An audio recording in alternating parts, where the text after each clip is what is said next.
Академија Пандев е, мислам, на табелата поквалитетна од победа. Ние атакуваме ова година и на купот и на првенството, па ќе видиме како ќе биде. Се надеваме дека со Белајс ќе играме во Струмица едно големо финале да приредиме спектакл и еден добар надпревар.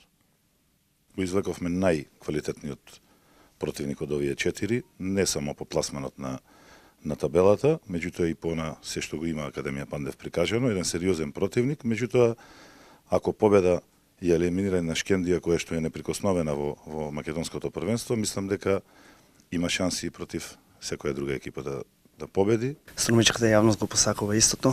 Самиот пласман во полуфиналето е исто за нас голем успех, па се надеваме на успех понатаму.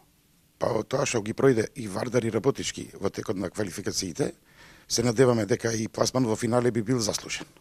Се надеваме дека ќе направиме добар резултат во Струмица на првиот надпревар, за да можеме да одиграме еден убав надпревар и добар во Скопје на реваншот.